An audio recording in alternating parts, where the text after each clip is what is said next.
సాయిరామ్. మోహన్వాణి ప్రేక్షకులకి నమస్కారం అండి.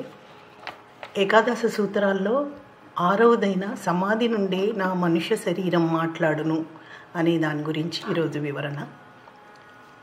బాబా సశరీరులుగా ఉన్నప్పుడు షిరిడీలో నివసించారు. మరి ఇప్పుడు విశ్వమంతా మహాచైతన్యంగా మారి ప్రతి చోట, ప్రతి గుండెలో, ప్రతి ఊరిలో అణువణువు వ్యాపింపబడి ఉన్నారు. అందుకే ఆనాడులానే ఈనాడు కూడా ఆయనతో మాట్లాడే భాగ్యశాలులు ఎందరో ఉన్నారు. ఒకరోజు శరణానంద బాబాకు పూజ చేస్తూ, సాయి మహాసమాధి చెందితే నాకు ఈ భాగ్యం మళ్ళీ కలగదు, ఈయనతో ఇలా సంభాషించే అవకాశం దొరకదు కదా అని బాధపడ్డాడు. అప్పుడు బాబా, నేను కేవలం ఈ శరీరాన్నేనా, నేను ఎప్పటికీ ఉంటాను, చింత ఎందుకు? చూడు శరణ్, నా దేహము, ఈ అవయవాలు, వాటి వ్యవహారాలు అన్నీ మాయాపూరితమని తెలుసుకో. నా నిజమైన స్వరూపం వీటిని అధిగమించి ఉంది.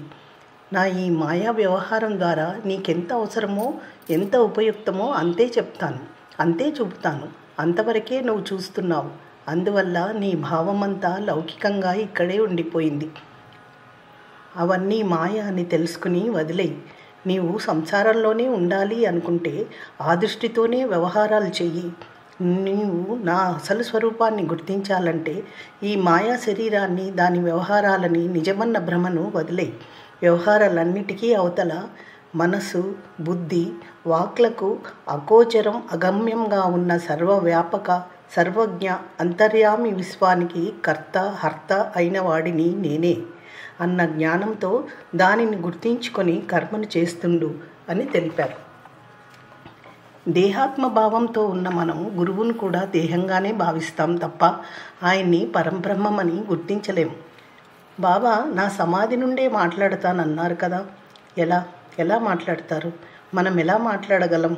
సాయి దేహదారిగా ఉన్నప్పుడు మాట్లాడితే మన చెవులకు వినిపించేది, మనసులను కరిగించి హృదయాలను తాకేది. మరి ఇప్పుడు వినాలంటే మనకి చెవులతో పని లేదు, హృదయం ఉంటే చాలు. హృదయం భౌతికం కాదు, చైతన్య స్థావరమే హృదయం. అన్నిటికీ కేంద్రం హృదయం. అక్కడ నుండే అన్ని భావాలు ఉదయిస్తాయి, దాని మీదే ఆధారపడతాయి, అందులోనే లయం అవుతాయి. కాబట్టి నీ హృదయమే సాయి నివాసం. సమాధి చెంత హృదయపూర్వకంగా ప్రార్థించి మాట్లాడితే నీకు నీ హృదయం నుండే బాబావాణి వినగలుగుతావు. ఆయన విడిచిన శరీరం సమాధి ద్వారా మాట్లాడుతుంది. బాబాతో మాట్లాడాలని ఎవరికుండదు చెప్పండి? మానవుల మాటలు వినడానికి చెవులు అనే ఇంద్రియాలు కావాలి, కానీ బాబా మాటలు వినడానికి హృదయమే కావాలి. సాయి మాటలను, సాయి భాషను అర్థం చేసుకోగలది హృదయమే. భక్తుని హృదయమే సమాధి మందిరం. అక్కడి నుండే సాయి మాటలు వినగలం. సాయి మాటలు, సాయితో సంభాషణ నిజమైన భక్తులు మాత్రమే వినగలరు. సమాధి నుండి బాబా మాట్లాడుతున్న ఆ మాటలు నీకు వినబడడం లేదంటే నీ మనసు సాయిపై లగ్నం కాలేదని అర్థం. నీవు సమాధి ముందు ఉండకపోయినా, నీవెక్కడ ఉన్నా నీ మనసు సాయిపై లగ్నమై ఉంటే తప్పక బాబా మాటలు వినగలవు. నేను శరీరము కాదని, ఒక శరీరాన్ని ధరించిన ఆత్మజ్యోతి అని సాయి పదే పదే చెప్తున్నా మనము నామరూపాల్ని పట్టుకుని వేలాడుతున్నాం. నామరూపాలు పట్టుకొని ఆత్మను విడిచిపెట్టి వేడుకుంటున్నాం. ఆత్మజ్యోతిని విడిచిపెడితే ఎవరేం చేయగలరు? భగవంతుడు కూడా ఏమీ చేయలేడు. కాబట్టి దేహాత్మభావానికి స్వస్తి చెప్పి ఆత్మభావాన్ని పెంపొందించుకొని విశ్వవ్యాపమైన సాయిని చూడాలి. అప్పుడే నీవు సాయిని సరిగ్గా అర్థం చేసుకుని ఆయనతో మాట్లాడగలుగుతావు, పూర్తి అనుగ్రహాన్ని పొందుతావు. అందుకే బాబా అనేవారు, ప్రతి భక్తుడికి తప్పక ఉండాల్సిన లక్షణాలు శ్రద్ధ, సహనం. ఇవి ఉంటే ఆత్మతత్వాన్ని, బాబా బోధల్ని, అభయాల్ని సులువుగా తెలుసుకోవచ్చు. అటువంటి శ్రద్ధా సహనాల వల్లే మహల్సాపతి ఆత్మదర్శనం పొందారు. అటువంటి శ్రద్ధా సహనాలు ఉండడం వల్లే లక్ష్మీబాయి బాబా అనుగ్రహాన్ని పొందింది.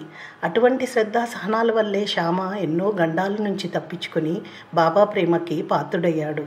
అంతటి శ్రద్ధా సహనాల వల్లే హేమడ్ పంత్, అన్నాసాహెబ్ దబోల్కర్ సాయి సచరిత్ర అనే పుణ్యచరితను అందించి బాబాను విశ్వానికి పరిచయం చేసి మన జన్మల్ని చరితార్థం చేశారు.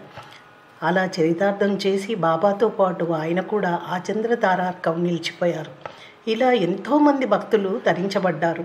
నా సమాధి నుండి నా మానవ శరీరం మాట్లాడుతుంది అనే ప్రక్రియ యొక్క విశేషార్థాన్ని మనం గ్రహించాలి. బాబా వాక్కులు అంటే అది ఆయన ఆశీర్వాదమే. ఇది అందరికీ లభించదు. సాయి భక్తులకి బాబా ఇచ్చిన అభయం ఇది. సమాధి వెలువరించే ఆధ్యాత్మిక తరంగాలు భక్తుని సహస్రారంలోంచి హృదయంలోకి ప్రవేశిస్తాయి. వెంటనే బాబా సందేశం భక్తునికి అందుతుంది. బాబా మాటలు వినగలుగుతాడు, వాటిని అర్థం చేసుకోగలుగుతాడు, వాటికి రుజువులు కూడా కనిపిస్తాయి. తన భక్తుని ఆధ్యాత్మిక మార్గంలో ఆత్మసాక్షాత్కారం కలిగించడానికి సమాధి నుంచి బాబా మాట్లాడతారు. ఆధ్యాత్మిక పరమావధిని పొంది ముక్తి మోక్షం కలగడానికి బాబా దేహం పలికే పవిత్ర వాక్యాలను వినాలి. దీన్ని బట్టి మనం దేహరీత్యా సాధించలేని దివ్యాంశాలు, సృష్టి రహస్యాలు సమాధి స్థితిలో పొందగలమని తెలుసుకోవాలి. అందువల్లే సాయినాథుల వారు సమాధి నుండి అన్న పదాన్ని పదే పదే వినిపించారు. సాయి నాకు దూరంగా ఉన్నారు అన్నదే మాయ. ఆయన మన పక్కనే ఉన్నారు, అనుక్షణం మనల్ని గమనిస్తూనే ఉంటారు. ఎవరు ఎక్కడ శ్రీ సాయి నామం రూపం ఆరాధన చేస్తూ ధ్యానస్థితికి వెళ్ళి ధ్యానస్థితి నుండి సమాధి స్థితికి చేరుకుంటారో వారికి తాను మానవ శరీరం దాల్చి మాట్లాడటం జరుగుతుందని ఈ అభయం ద్వారా బాబా నిరూపిస్తున్నారు.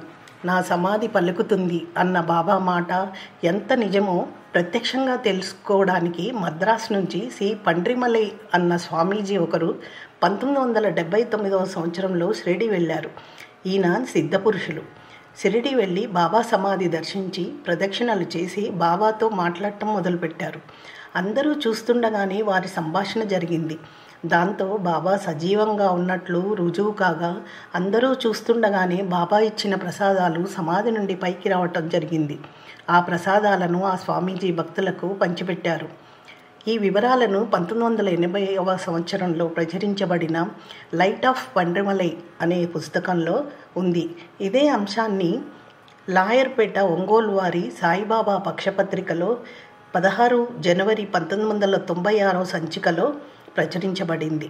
ఇంతకన్నా బాబా మానవ శరీరం మాట్లాడుతుంది అనడానికి రుజువులు ఏం కావాలి? ఈ విధంగా బాబా సమాధి నుండి మనతో మాట్లాడడం అన్నది జరుగుతోంది. అందుకు మనం ఈ క్షణం నుంచే సాయిని బయట అన్వేషించటం మాని హృదయంలో అన్వేషిద్దాం.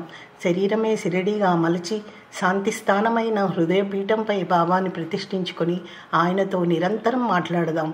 అంతటి యోగ్యత అర్హత మనకివ్వమని బాబాని మనసారా వేడుకుందాం. జై సాయిరామ్.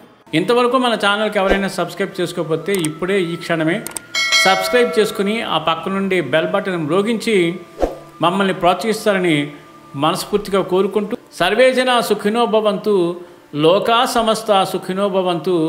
ధన్యవాదాలు. స్వస్తి.